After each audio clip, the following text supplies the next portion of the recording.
G'day, welcome guys. This is part 2 of remixing in Ableton Live, remixing in house music styles. So I'm not going to do too much talking today. All I'm going to do is just go over a few things of what we did in yesterday's session, and then I'm going to recap, and then we're going to start working on the track as much as I can in the 1 hour of time scale I'm going to give myself. And then that's it, we're going to move forward. So I'm just going to switch my cameras over quickly. So here we go. Okay, so I'm just going to play you through what I did yesterday. We pretty much started to do a remix. We brought in a stem. Now what I've decided to do, I got a synth part I got playing through as well. I've done a little bit of a trick on this synth part, and we'll come to that shortly. So I'm just going to cover what we're going to do. So as I say, yesterday we chose an original stem. Why I chose these stems, I showed you my other remix and a few remix examples of my tracks and a few issues I had, and then I started to basically I had to change a kick drum in my old track to improve the mix, and I ended up with 4 different kick drums, so I explained that. Then in the second part of it, we started to put together a new remix idea. I imported a couple of stems. I've imported a snare and the original stem I wanted to use again, and I've started playing around with that and adding some effects to it, and we started creating a basic structuring and putting our ideas together. So I'm just going to cover something today I wanted to just go over, is finding a root note. And then I'm going to show you this gate and sidechain technique. I've done it on the resample piano. And then I'm going to move into a new template, and we're going to drag all of this into a new template and try and develop the workflow a lot faster. So stick around,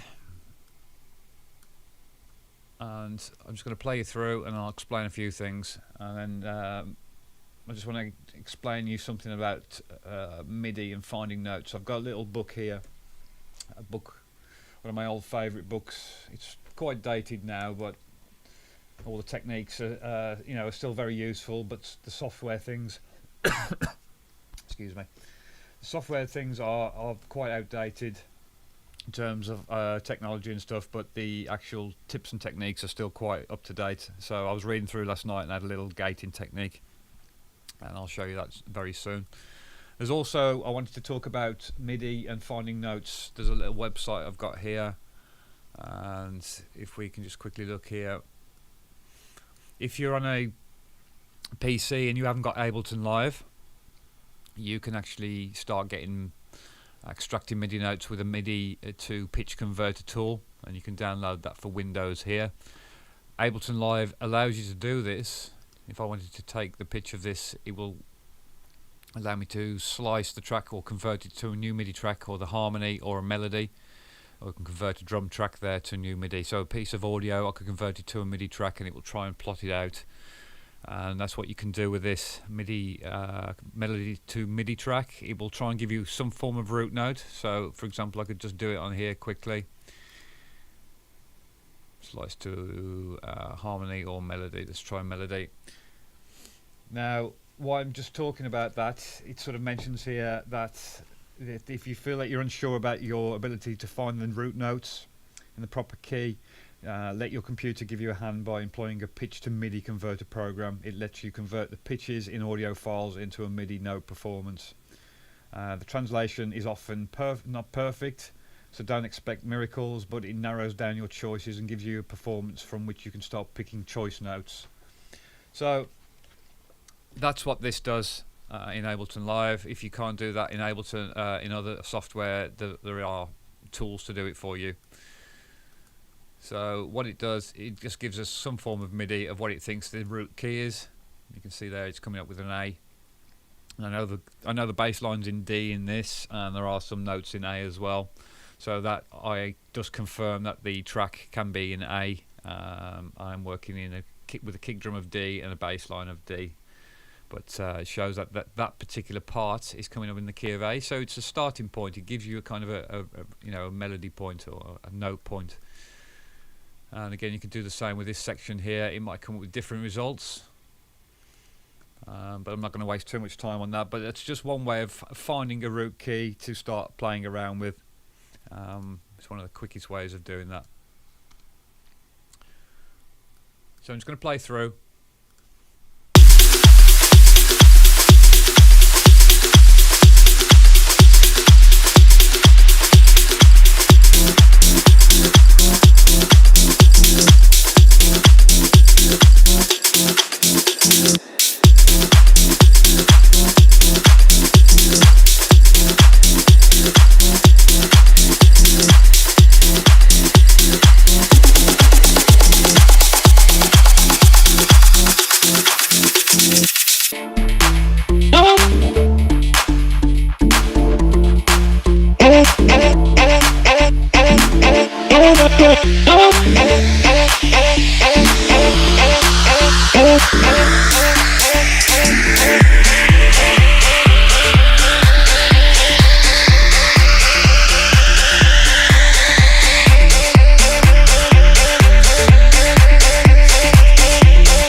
Okay guys, so that's pretty much what I've done. There's a few changes I've done to it since last night, or since yesterday's session. I've just added these couple of loops. I tried to drag a few old tracks that I was working on, tried to drag some parts in and stuff, and just see what came out of it. And so that's what I've got so far. So what I'm going to do is I'm actually going to switch this over into another template now. I've got these ideas down. Before I do that, I'm going to explain to you what I've done on this here. Now I've got this with instead of a sidechain, which I put on yesterday, I'm going to turn the sidechain off. I'm going to use it as a compressor instead normally, and turn the sidechain and come back to a normal compressor mode. And what I've done instead is I've actually put a gate on it, and I'm gating it from the hat pattern. So this particular hat pattern here is acting as a gate. So what I need to do, because I want this sidechain to work whenever I want to, on other parts maybe, on vocals, or to make some stutters somewhere, instead of creating a sidechain on a solid 4/4 floor, I've just literally used the hat pattern. So I'm going to duplicate this first, and I'm going to rename that so it's sidechain hat. I'm going to put that to the top. I'm going to do the same again and mute that, because I don't want anything to act. I just want the pattern. So what that will allow me to do, and the reason I've done that is because I haven't got the hats playing here, but I want this part to play, and it won't play. So you'll see what I mean.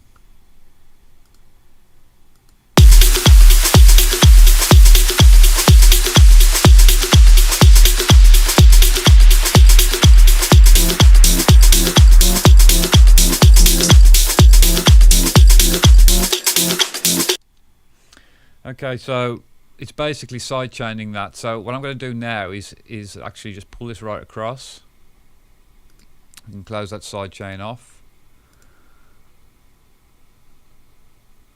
And I'm just going to change that into a grey colour so I know it's a different part. And just for now, just going to colour these grey as well, just so I know they're different.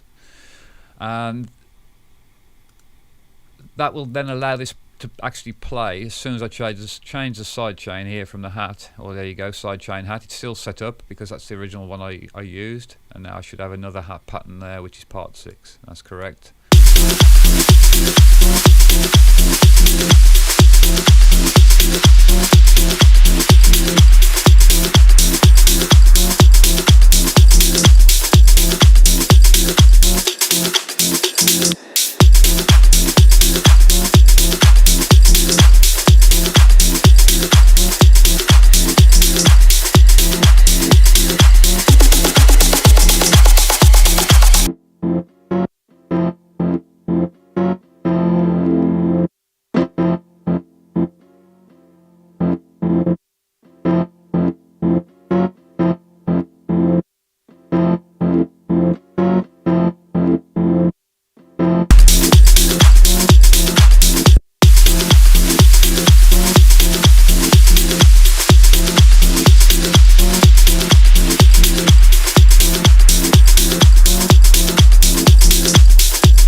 Apologies there, guys. I think OBS just disconnected for a second and then it's come back on. I think it's continuing. It should be. We'll soon see. Just bear with me. I just want to make sure that, yeah, is everything back? Yeah, everything's back to normal. So sorry about that. OBS decided to wanted to disconnect then. So right, what I'm going to do now, I'm just going to save this before I start messing around too much. I'm going to save this and load another template. And what I've got to do, I want this track to sort of work. I want to be able to pick this track up. So what I need to do is, before I do this, is add another folder. And what I'm going to do is I'm just going to go to my documents. Not that. I need to go to there. I need to go to live stream files. And there should be remixing with house music somewhere. I've got to try and find the project files.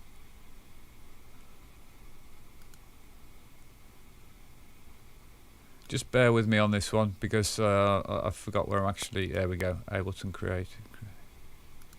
No, it's not the one.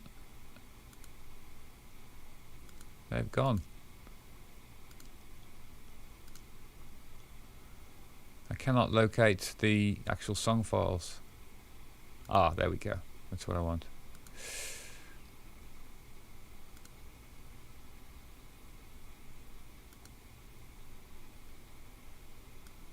That's the one.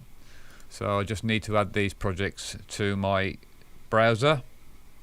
And the reason I can do this is because what it'll allow me to do is to go into any of my tracks. For example, I've got my Dirty Midranger folder here, so my originals, my remixes I've done. And I could just go in and I could start and look at a project and see what stems are in there, or that's one of the remixes I did. But I could actually go in to the projects itself.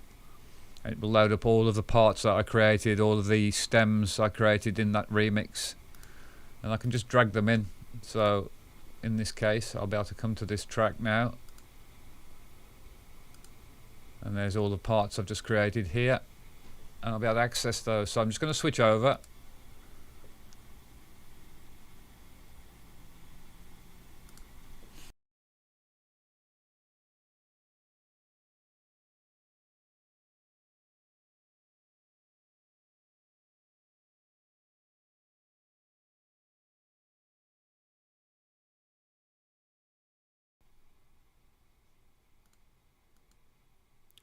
Okay, so I should be back with you guys. Let's just check I've got audio. Yeah, okay, awesome.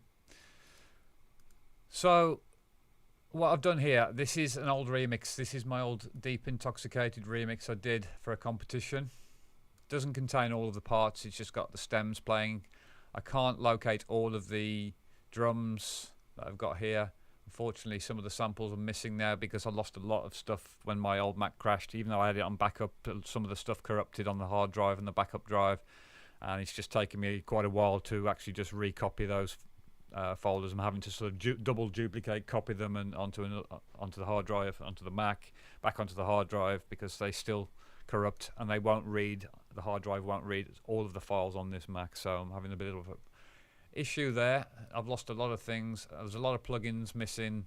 Some of them were just sort of trial plugins that I didn't reinstall. Some were cracked plugins, but I don't use those anymore. They were just again trying things before you buy them. That's what I'd sort of like to do. If you can get a demo of it,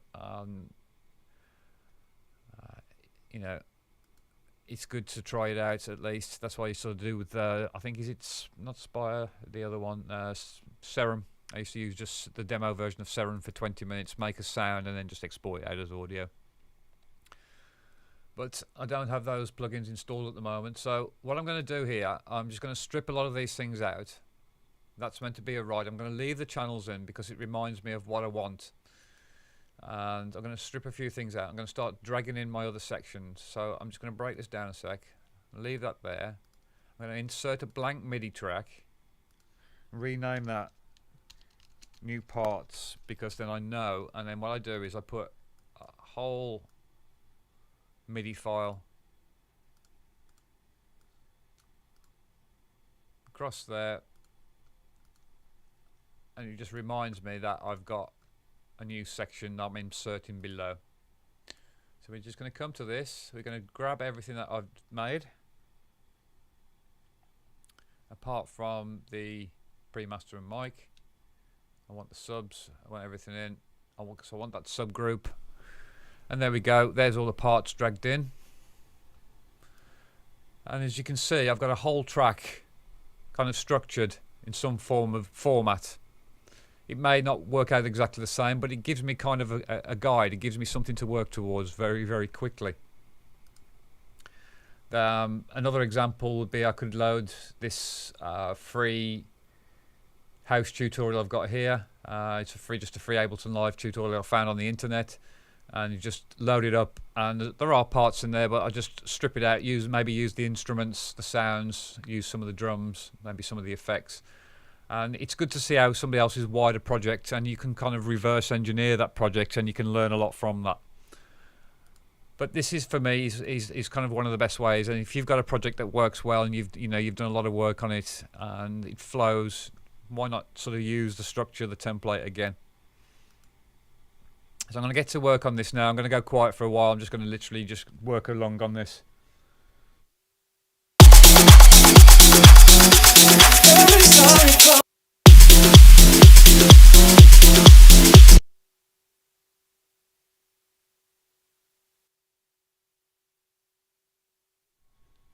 And what I'm just going to quickly show you guys is that I'm just muted all of those parts for a reason, because I wanted to show you what the original stems were from that remix, and it was pretty much all I got was the drums and the vocals.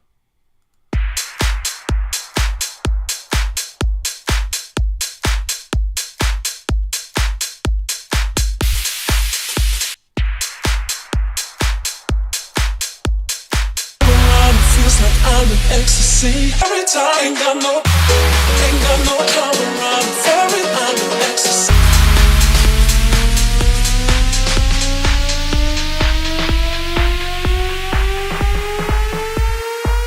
So you can hear there that I've got a few parts playing, and there's a few effects in there which I'm going to play with. This is what I want it for mainly, is this effects section. I've got a few things in here that are quite useful. I'm going to now strip out all of this stuff. Don't want those vocals.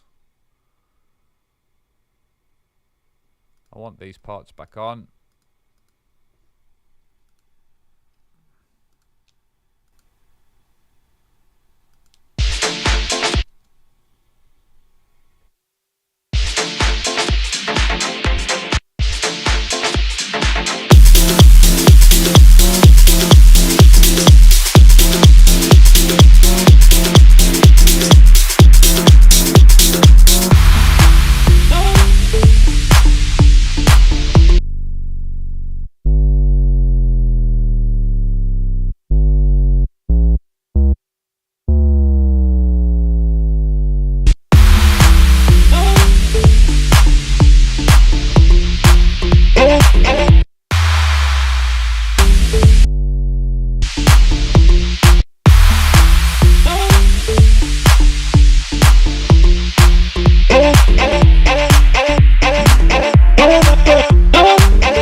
So what I'm going to do, I'm just going to rearrange all of my order. I'm going to start putting my side chains back at the top. I'm going to get rid of that side chain kick there. It gives me an idea, but I'm going to start dragging all my drums into here. So I've got a drum track already. I'm just going to drag that up to there, and then I'm going to take those out. Drag them all into here. I'm leaving all these parts in there, the MIDI parts, purely because it will just give me a guide of other things that I may want to add into the track when they want to come out. They don't want to move. No, I'm being silly. Let's just try one. There you go.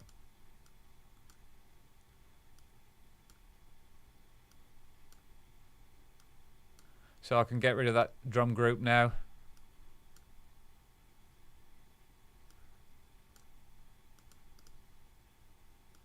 That is being so weird.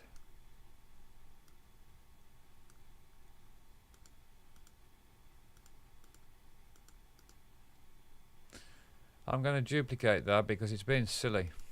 I'm trying to move that one into there. There we go. And I'm just going to then delete that. Okay, so that sort of keeps me getting a little bit more tidy again. As I say, I'm going to keep all of these parts. I'm going to move that bass drum. I'm going to get rid of that. I'm going to keep these in, the crashes, the rides. That reminds me to put crashes, rides, top loops. May add a few of those in now. Let's go and do that. Let's get a bit more rhythm going in this track.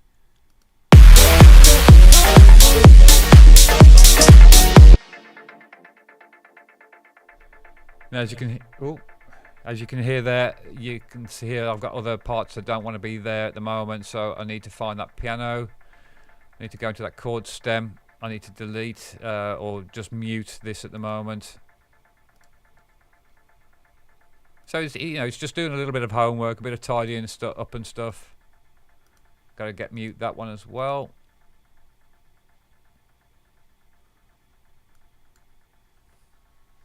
So I'm just going to go and tidy this up, guys, and we'll get some rhythm put into it.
Okay, guys, I've seemed to have got an alien kick drum coming from somewhere.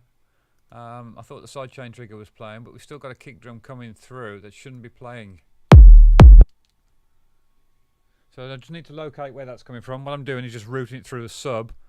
So I want that sort of kick to come down, drop down with the bass and come up.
So I found the culprit. I just literally dropped the I didn't realise I dropped the actual filter on there as well. There was a filter on that bass and I didn't want that.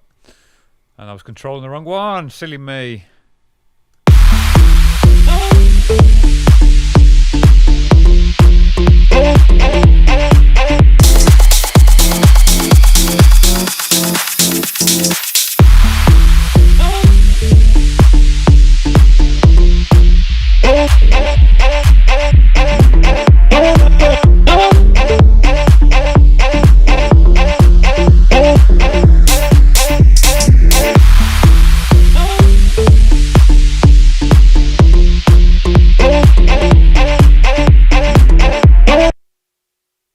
The reason I'm doing that, guys, is pretty much just so I can, you know, later on at some point I want to filter this. I don't want to do it here because I want to introduce this bass line first, but it's pretty much for this second section here. I want to use a filter and drop into this, and with the kick rolling through it. And that was the aim for this section I was going to do here. So let's take a kick drum across. Let's have a listen to this section over here, and then I'm literally working on another section. It just helps me sort of piece my ideas together quickly. And then by the time I get to this section, I've almost could have like achieved what I'm looking for.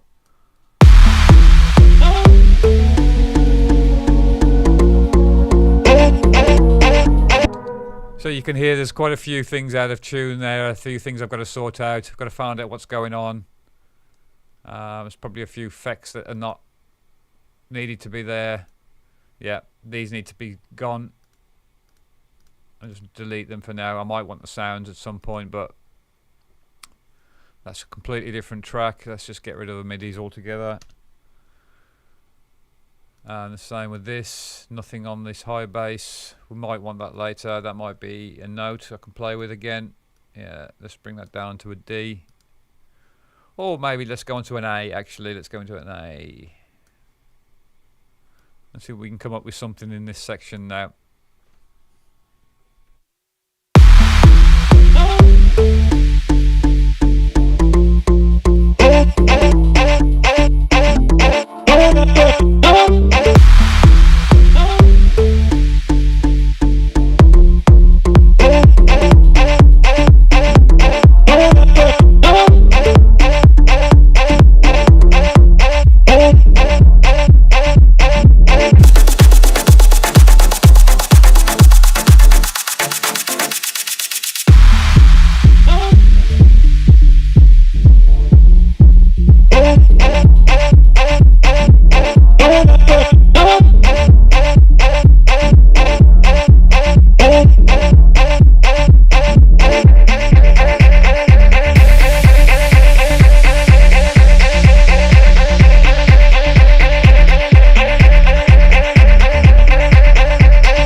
I do apologise, guys, as well, because for some unknown reason, every time I load up a project, my channels that I've reset, they seem to go to +6, and something's just spiking them.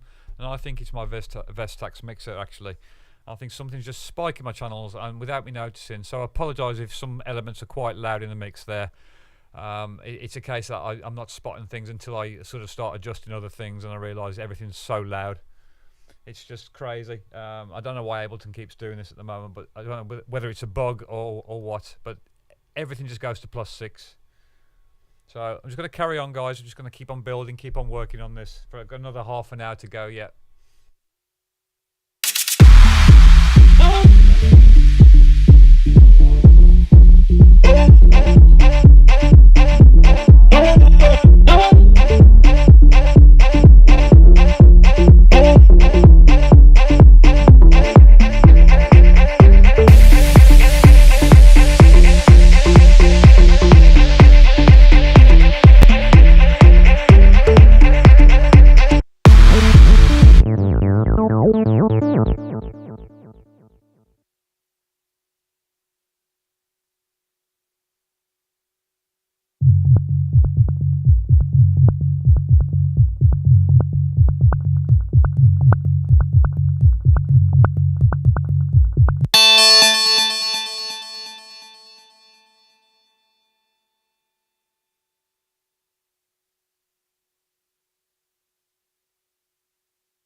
Yeah, I'm kind of liking that. A little bit of acid, just blended there in the background, just to add a little bit of sort of old school flavour, really, a bit of electro flavour. Very, very low in the mix. I've got some automation on there. I'm going to have to take that off. I need to have a look at that, because there's, yeah, if in fact what I'm going to do is just delete that altogether, and then I'll put a new EQ on there altogether. So that was me automating an EQ from a previous track. And I'm just going to redo that again, so put a new EQ on and put it first, actually. And you're wondering why there's two compressors here. Well, it's like a chain that I usually have set up. I usually set templates up, so my tracks actually load as templates, and I've always got compressors loaded on them. It's just something I do to saves time.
Okay, so you can see I've quite got into that, and that's pretty much what I sort of do.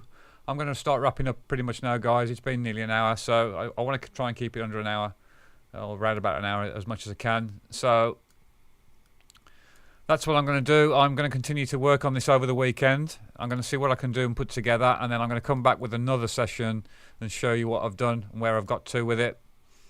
We didn't really get time to add some more drums. I wanted to add another loop. I've done a bit of compression on the bass, just a bit of mixing as I go.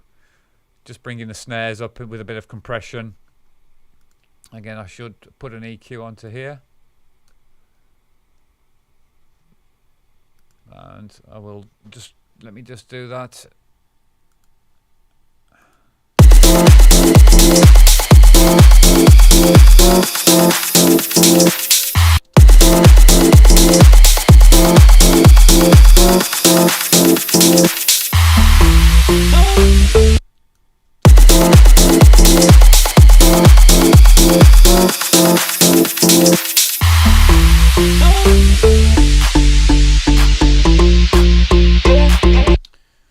So what I'm going to do now, I'm just going to start looking for some more percussion. I'm going to come back to this drum group. I'm going to start replacing some of these elements there. So the ride, maybe a few more loops. Don't need that clap. We've got the clap. So yes, no, we haven't got the clap. But it just gives me a kind of a guide. You can see I've got a couple of snare rolls here, patterns already pre-programmed that I've got from my previous track. So just a snare pattern that I could go in and maybe try a different snare if I don't like the snare I've got there, and maybe fatten that out. And you can see I've got two snare patterns here. So one's a sort of fast snare pattern, and one's more of a staccatoed snare pattern. And I might, at the moment I've got no samples in there, but I might probably find some samples to drop into there and start using these as well. I've just got a little bit more control over them than the audio ones that I'm using here from the original track.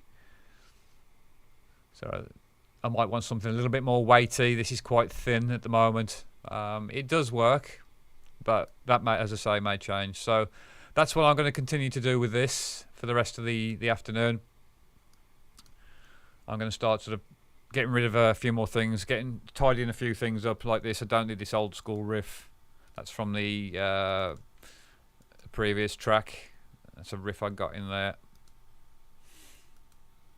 So we don't need that. So it's just a bit of homework really, a bit of school tidying, getting rid of these vocal parts.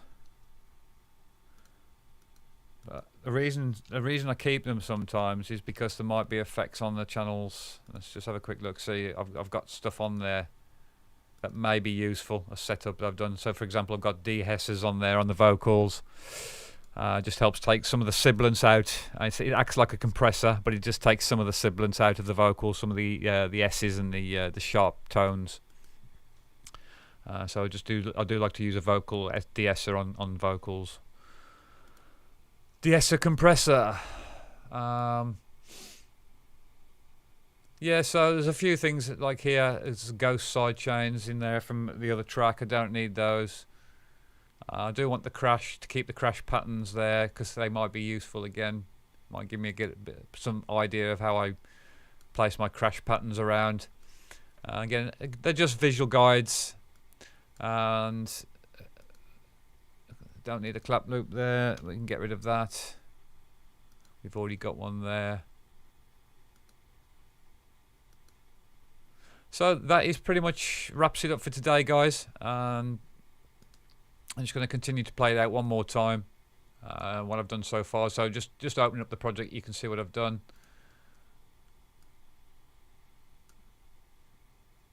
And just sort of close these sections down so you can see. By the time I've sort of finished, I've almost got a full track here, by around 3.5, 4 minutes. So this, you can see how this gives me something to actually now visually work with, more so than when I first got the first sort of 1 minute in. So pretty much now I've got probably up to 2.5, 3 minutes. I don't know what I'm going to do with this section here at the moment. I'm still working this out. I do want this piano breaks. I do want the drops again and the piano breaks. So I'm just going to go around and tidy this up. and I'll leave you guys to have a great weekend. I'm just going to play it through, as I say, and just I've got to do a lot of tidying, getting rid of synths and stuff because there's lots of plugins missing, and I don't want those to keep loading. So I've got to do my homework all weekend on this, and I'll come back next week and show you with another session. I might do it early next week. I might do it like the same times next week. I'm not too sure yet. I'm starting to stick to Thursdays and Fridays now because it just gives me a chance to sort of go through the week and actually focus on doing stuff. We're just migrating the website and what's actually happening today, hopefully. So fingers crossed we will have some more news, and I've got some more good news coming soon as well with the plugin company that I'm linking up with. But I'll save that until we have final confirmation. I had the confirmation emails the other day, but I'm just waiting for a few things, and then we'll get started on some new series of some new plugins and stuff. But yeah, that leaves it for today, guys. I'm just going to play through and stay safe and get outside and enjoy the sunshine. That's what I'm going to do for an hour now. Catch you soon.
So that's it for me, guys. Stay safe. Take care.